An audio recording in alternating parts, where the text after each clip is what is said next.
The crimes of Jeffrey Dahmer made the world cringe. 17 murders. Cannibalism. Sex with the dead. A man who made his Milwaukee apartment into a violent and erotic death chamber. One thing led to another. It took more and more deviant type behaviors to satisfy my urges. Dahmer even tried to create living sex zombies by injecting acid into their brains. Jeffrey Dahmer, it seemed, was as close to raw evil as the world had ever known. Jeffrey thought he was the devil. Jeffrey thought he was so evil that he was equal to the devil.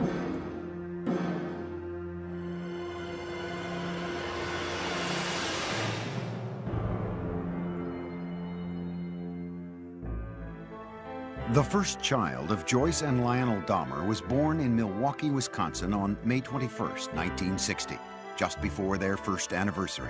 His name was Jeffrey. It was a very happy time when Jeff was first born, and for a couple of months it was like everything was brand new and very, very enjoyable and happy, looking forward to the future. While Jeff's father pursued his chemistry degree, Jeff grew into a bright and loving child.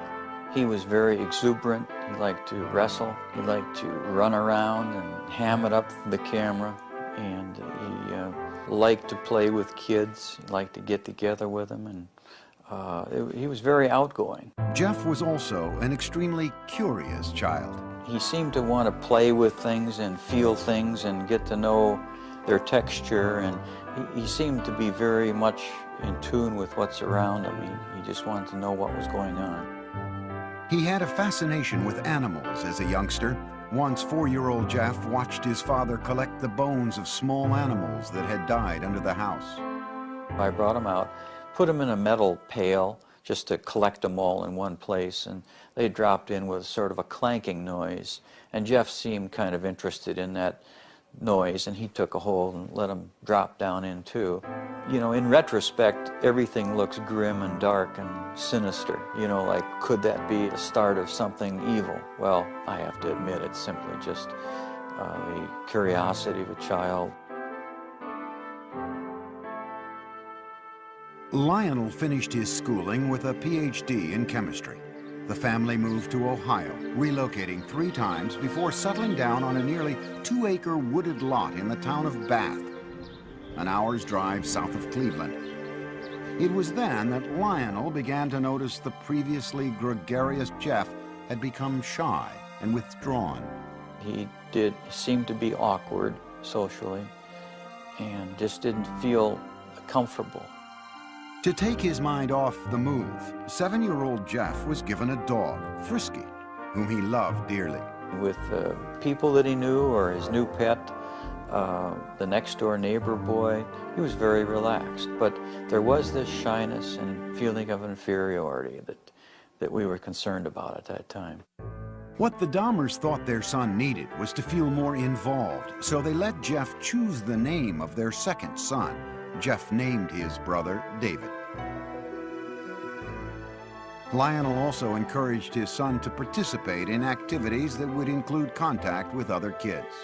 What we were trying to do was to involve Jeff with activities with the thought that involvement would lead to human involvement, a forced, almost, interaction.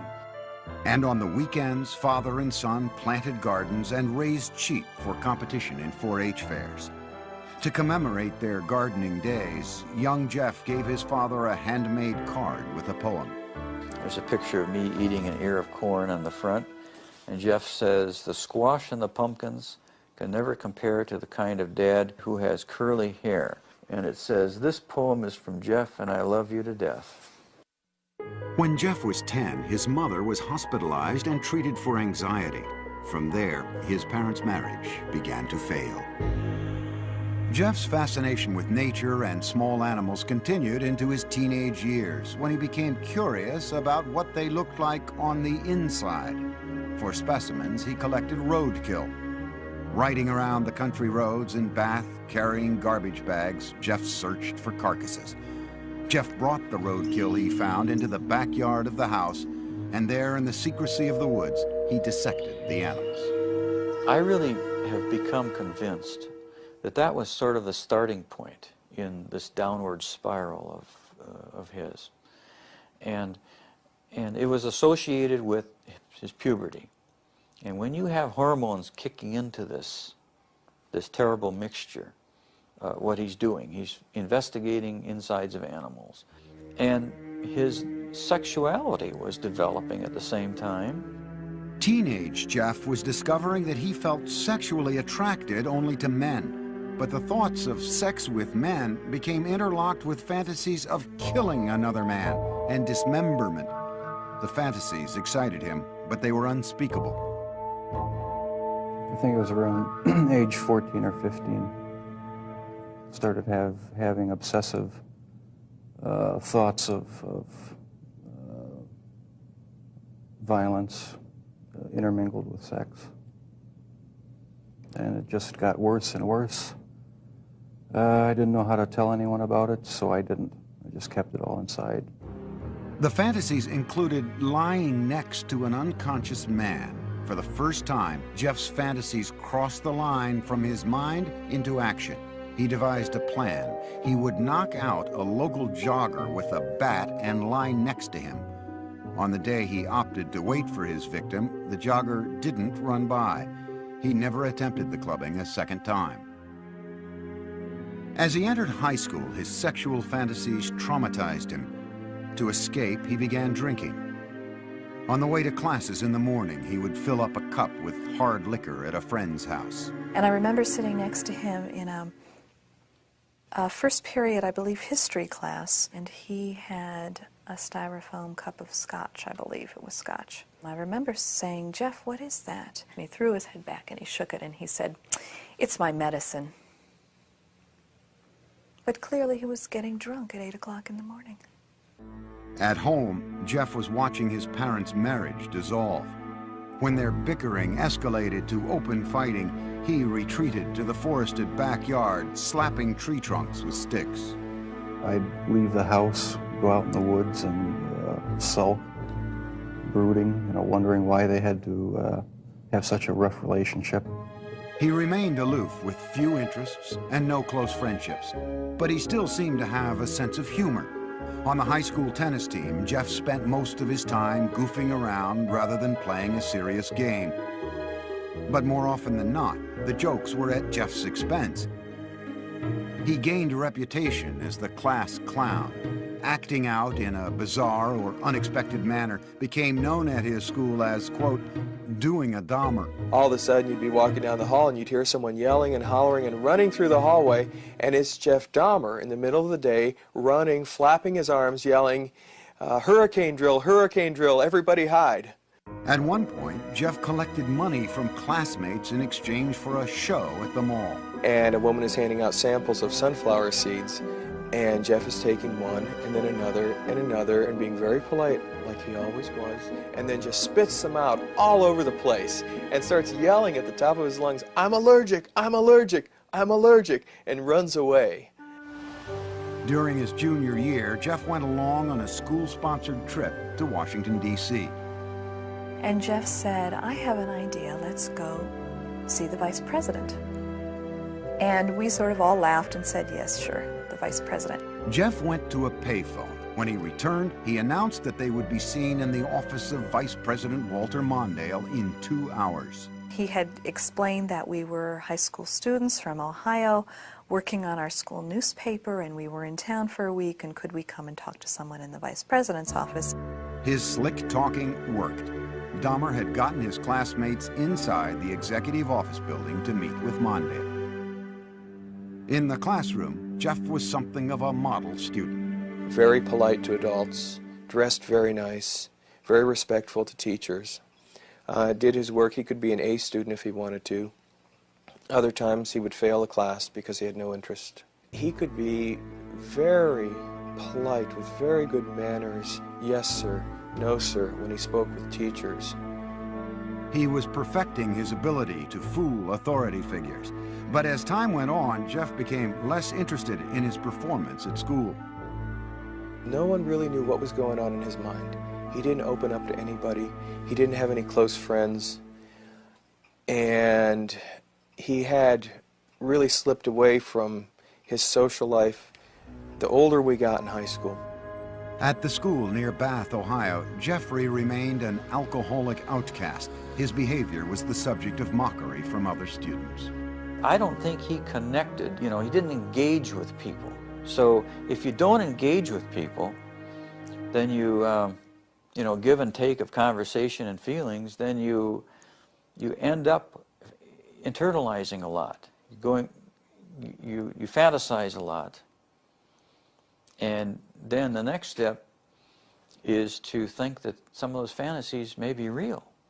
A step Jeff was ready to make. He would kill his first victim just after high school graduation.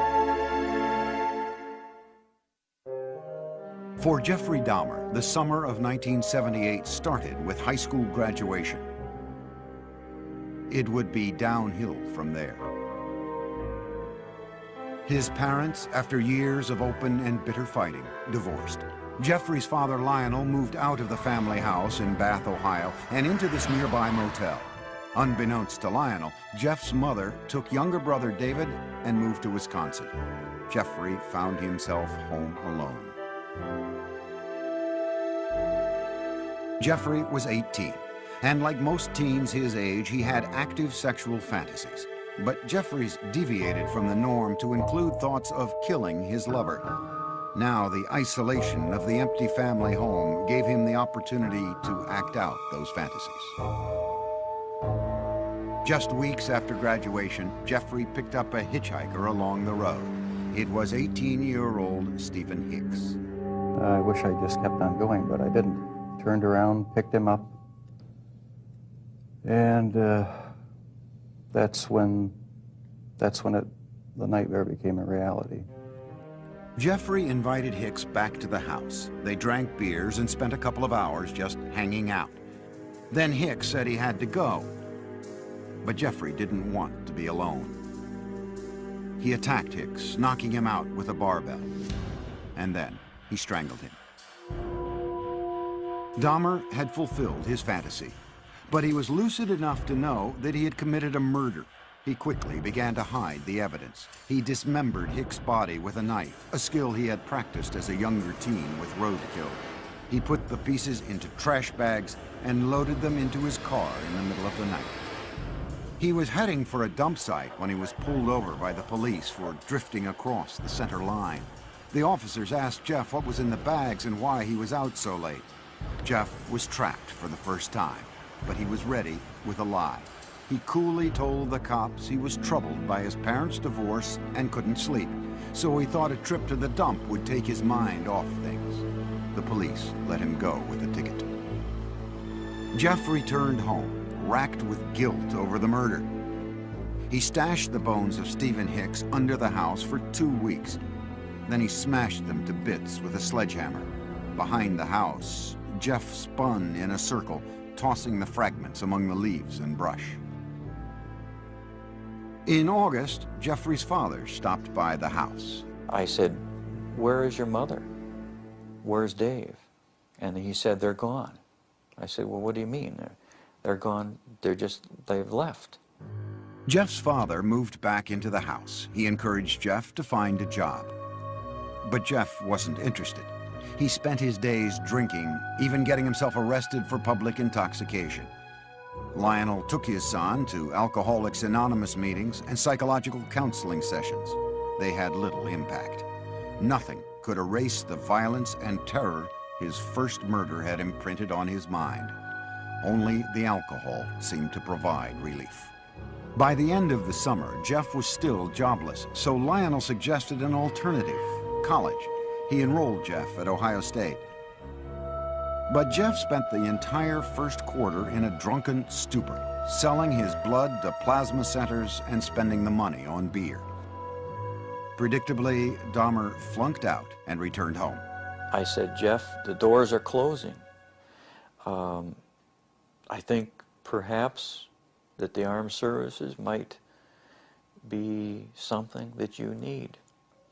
Like all the other choices that had been made for him, Jeff passively went along with his enlistment. After his basic training was complete, he left for an army hospital in San Antonio, Texas, where he was given specialized instruction as a field medic. There, Dahmer learned more about human anatomy. For one of the first times in his life, he was excited about what he was doing, responding to instruction and discipline. After 6 months in the Army, his sluggish body had become lean and strong. Normally shy and reclusive, Jeff became outgoing, even smiling. But the mood swing was temporary. The Army sent him for a tour of duty in Germany, and there, once again, Jeff emptied bottle after bottle. His superiors noticed and gave Dahmer an early discharge. He went directly to Miami Beach without contacting his family. He worked in a sandwich shop and lived out of a motel. When his booze bills exceeded the room costs, Jeff took to sleeping on the beach. And he was terrified one night when a rat, a big, huge rat, came crawling over him, and he called us. He said, he needs some money. I said, we won't send you money, but we'll send you a ticket. You come home. So I met him at the airport, Cleveland Hopkins Airport, and he had a smile on his face. But as I got closer, it wasn't a smile of happiness, it was a smile of inebriation. Lionel tried for a year to help his alcoholic son, to no avail. Jeff was sent to stay with his father's mother near Milwaukee. There, he seemed to find some stability at last, making a concentrated effort to turn his life around. He stopped drinking, went to church with his grandmother, and he fought what he believed were immoral homosexual urges, which eventually led to his inescapable fantasies about murder. Dahmer even found jobs, first at a blood bank and then working nights as a chocolate mixer in a candy factory. But the lifestyle of church-going and right living, as he called it, didn't last. After 3 quiet years in his grandmother's home, Jeff came face to face with his fears. At the library, a man handed him a note offering sexual favors. Dahmer declined, but he would later say the note was a turning point. It awakened sexual desires deep inside him. Specifically, he wanted the submissive company of another male. He wanted someone to fulfill his sexual needs, but he didn't want to be burdened by anyone else's needs. Jeffrey started with a perfectly submissive partner. He stole a store window mannequin. He kept the plastic man in his closet, bringing it out to masturbate onto until his grandmother found it and insisted he get rid of it. On his free nights, Jeffrey began exploring gay life in Milwaukee, browsing through porn shops and going to bathhouses. The bath clubs catered mostly to men seeking anonymous sex. To make his partners there submissive, Jeffrey gave them drinks laced with sleeping pills. When they fell unconscious, he would lie down next to them, listening to the sounds of their bodies, their heartbeats, their stomachs. But the drugging experiments ended when one man overdosed and spent a week in the hospital. Jeff was asked never to return to the club.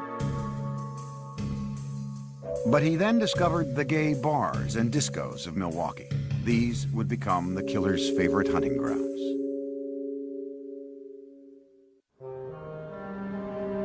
By his late 20s, Jeffrey Dahmer was settled in Milwaukee, living at his grandmother's and prowling the city's gay scene. No one suspected that this reclusive loner with boyish good looks was on his way to becoming a psychopathic serial killer. He did take pleasure in the fact that he was in control of his own little world, that nobody knew what was going on, that he was the master of it.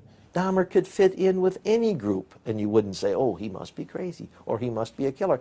That's why he was so successful. He was not a repulsive individual. Certainly not in Milwaukee's gay nightclubs. We have it on good facts that he was considered somewhat of a honey in the gay community, that people found him attractive. Several people told us that he was the kind of guy that you wanted to take care of, you wanted to baby him. But Dahmer had very specific requirements for his men. He chose a body style. He liked long, lean, smooth, muscular, body styles, and it didn't matter if they were black, white, yellow, red, or brown. If he found them attractive, he would try to get them. In November 1987, Dahmer met 25-year-old Steve Toomey at a downtown club called 219. After a few drinks, they left the bar for a night at the nearby Ambassador Hotel. Dahmer used an old trick to get Toomey into the submissive state he craved. I had put some sleeping pills in his drink to render him conscious, and was just going to spend the night with him.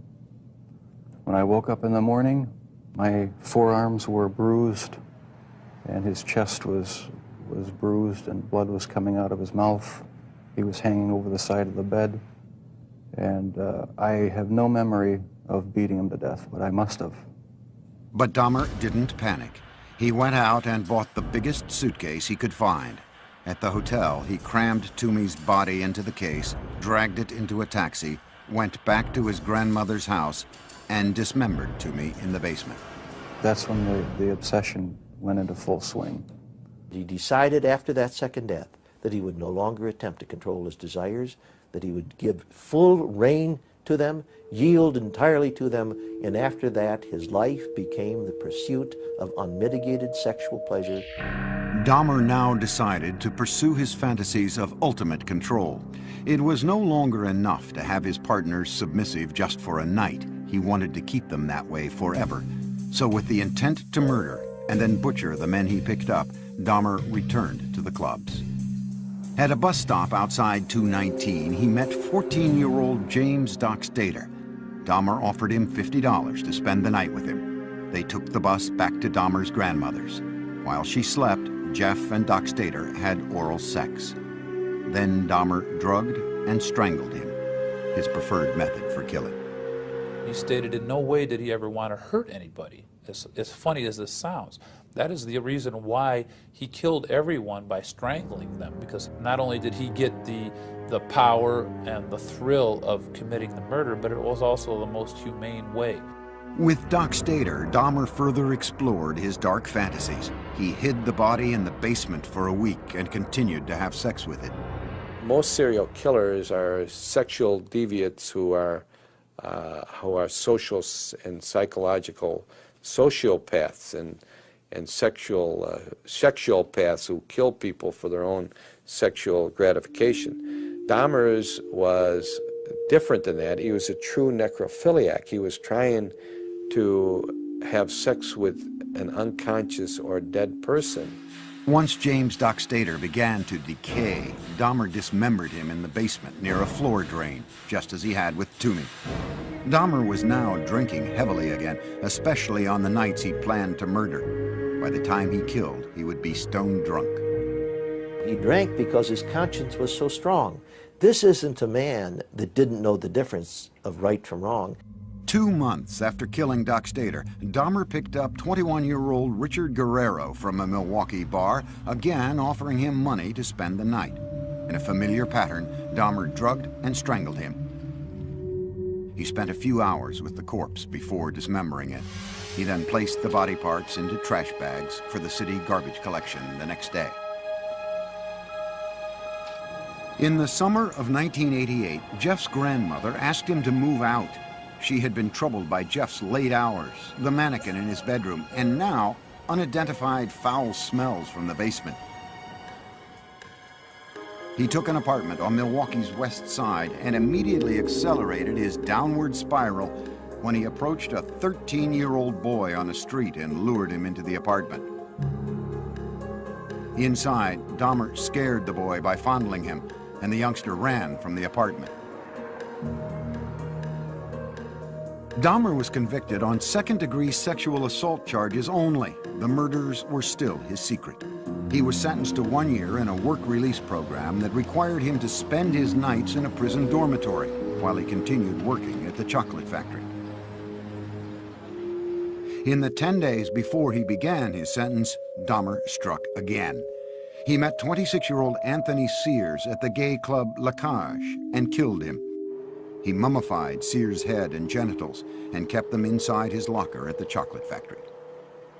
Towards the end of the work release term, Jeff's father wrote to the judge and urged him to put Jeff in an alcoholic treatment program, writing, "I have tremendous reservations regarding Jeff's chances when he hits the streets." No program was ordered. Jeff was released 2 months early.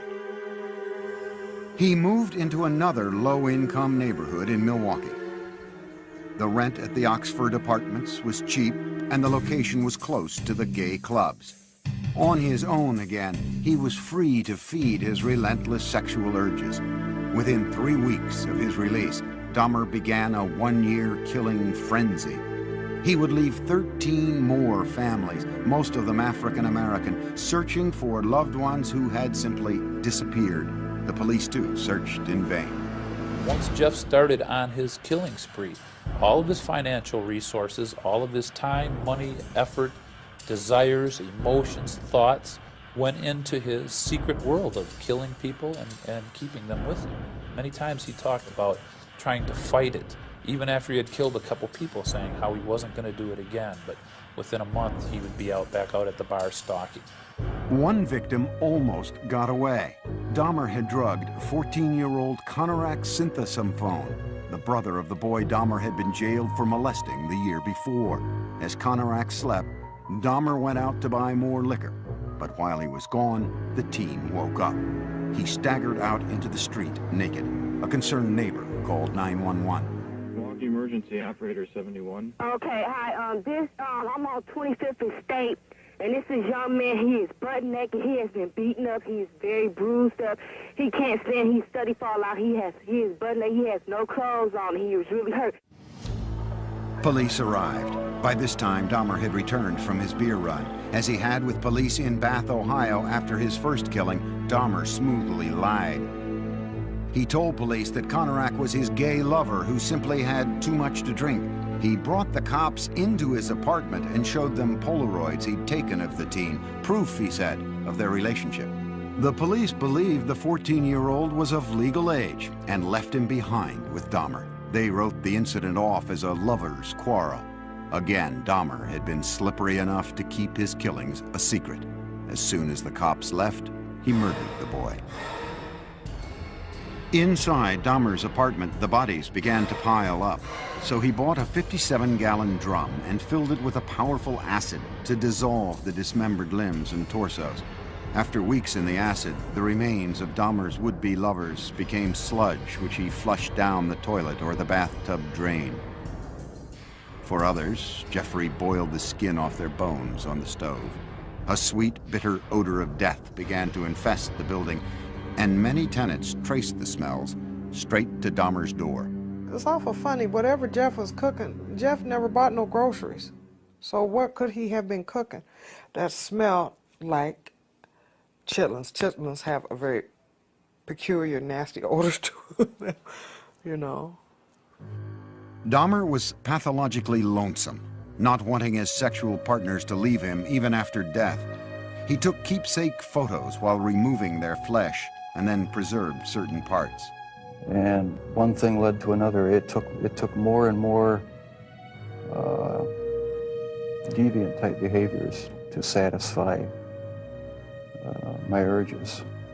He devised a plan to build a shrine out of skeletons and skulls, but he was still in search of the perfect partner, one who was completely submissive but alive and not prone to decay. On a few still living victims, Dahmer used a power drill to open small holes in their skulls. Then he injected acid into their brains.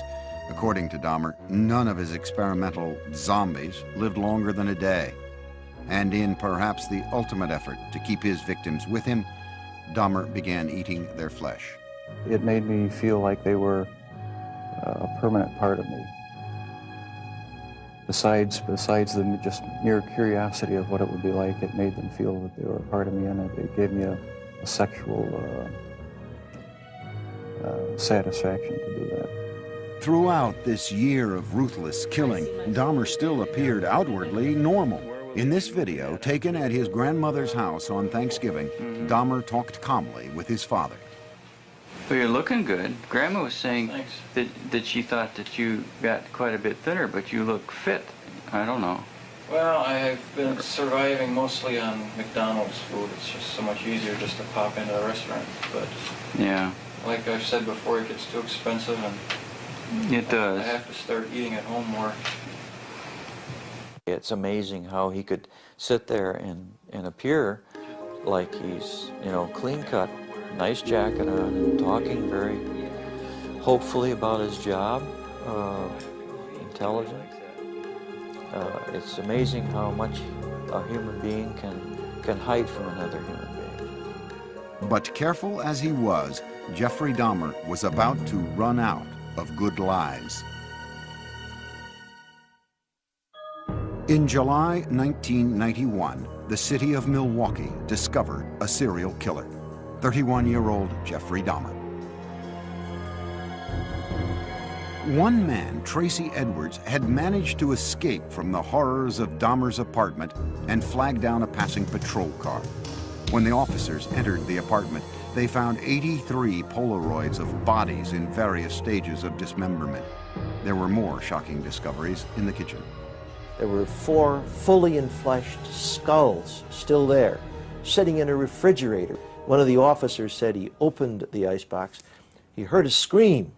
It was only later that he realized that it was he himself who had screamed. TV news cameras rolled as what was left of the victims was carried out. The 57-gallon drum filled with the torsos of 3 men. A freezer with dismembered limbs and flesh. Metal cooking pots with mummified hands and genitals. This time, there was no lie Dahmer could tell to save himself. He was walking in a pretty defeated manner. His shoulders were hunched, his head was down, he was sweating profusely. He kind of had a faint, kind of a whining, like a baby crying noise about him. At the police station, detectives began a marathon interview with the suspected killer. Dahmer at first blamed the booze instead of himself, saying he wouldn't have been caught if he hadn't been so drunk. But Dahmer was now clearly scared. The look of terror and almost hysteria that he had on his face in the interrogation room that first night as he was coming down off the alcohol and finally realizing that the gig was up. He was caught. He did cry several times. He went into a rage. Besides asking to kill himself, he stood up and pounced around a couple times. Once Dahmer sobered up, no one could guess at the gruesome details to follow. He made this statement: when I tell you what I'm going to tell you, you're going to be famous. And I tried to say, look, Jeff, there's nothing that you can tell me that is going to freak me out. And he laughed at that. He said, you don't know what I've done. Dahmer spent the next 6 weeks with the detectives, recounting the murders of 17 men, a 159-page confession. It seemed cathartic to Dahmer to finally get the deeds of the last 13 years off his chest. With the information from his confession, investigators went back to Dahmer's childhood home in Bath, Ohio. They raked up the shattered bones of Stephen Hicks, Dahmer's first victim. The Milwaukee County coroner started matching skulls with torsos, and the police began the sad task of notifying families. Dahmer pleaded guilty but insane. The issue of his sanity would be the sole question before the jury. You know immediately that it's going to be probably an insanity defense. What can you argue? You can't claim self-defense. You can't say you don't know how those bodies got there. Wisconsin had no death penalty, so if the jury found him sane, he would spend the rest of his life in prison.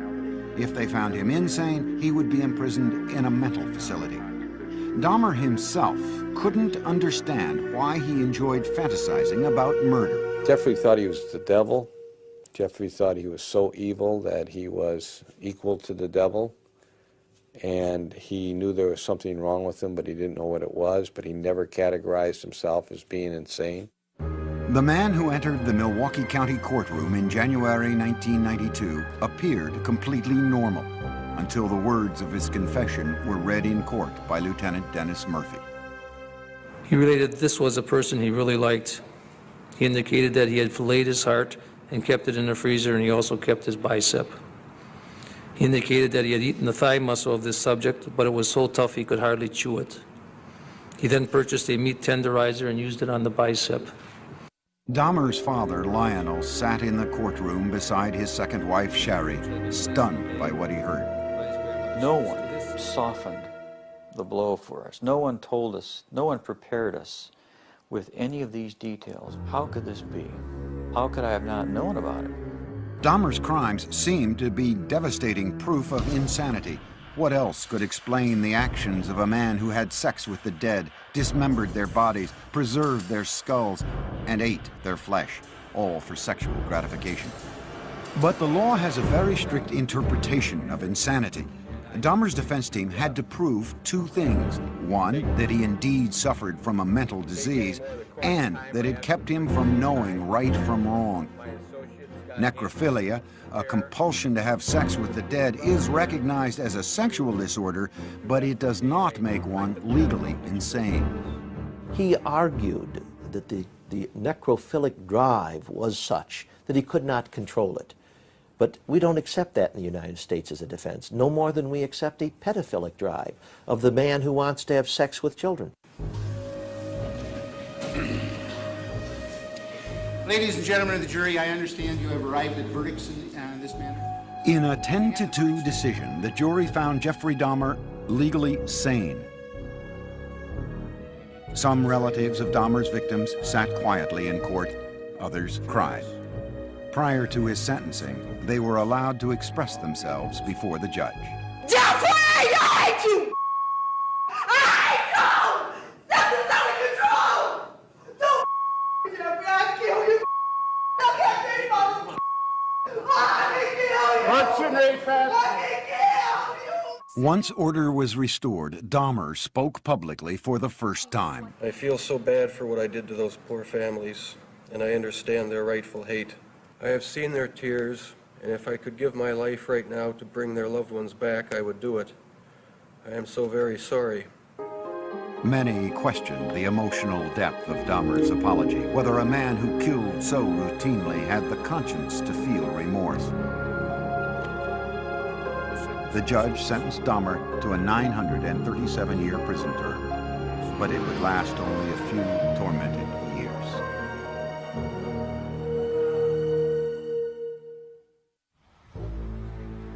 Jeffrey Dahmer's final home was the Columbia Correctional Institution in Portage, Wisconsin. His former residence at the Oxford Apartments in Milwaukee stood as a painful reminder of the lives that ended there. So in November 1992, it was demolished. In his prison cell at the age of 32, Dahmer's life became a conflicted introspection, trying to sort out the blame for his killing nature and seeking divine forgiveness for it. He had spent time in church as a boy and with his grandmother as an adult, but had lost his religion during the murder spree. Dahmer placed the blame for the murders on his atheistic beliefs and the theory of evolution. He said, if it all happens naturalistically, what's the need for a God? Can't I set my own rules? Who owns me? I own myself. Yet Jeffrey was still a contradiction, for he was always quite willing to blame the devil for taking over his soul. The serial killer wondered now what would happen to him when he died. Dahmer decided he wanted to be baptized. Evangelist Roy Ratcliffe was called by the prison minister to talk with the inmate in April 1994. He was a very affable, congenial, likable sort of person. I always felt like I was dealing with a small boy in a grown-up man's body. He could get real excited and interested in neat or cool things that a little boy would get involved in. 1 month later, Dahmer was taken to the prison medical center, where he was baptized in a whirlpool. On the way, we walked by other prisoners who were coming by with mops and brooms and various cleaning devices, and they looked up, and the only one they saw whom they recognized was Jeff, and so they called out in a very friendly, banter, "Hey, JD, how's it going?" And he called back, "I'm going to be baptized, this is great." Dahmer appeared to be making a remarkable transformation in prison. He would ask questions. He would he would say, but wait, what about this? What about that? So uncharacteristic of the earlier years. You know, go back to senior year in high school, you wouldn't get any of that. He was so interactive and so concerned about our welfare. You know, he was reaching out. He was rehumanizing. But those dark, haunted fantasies remained with Dahmer.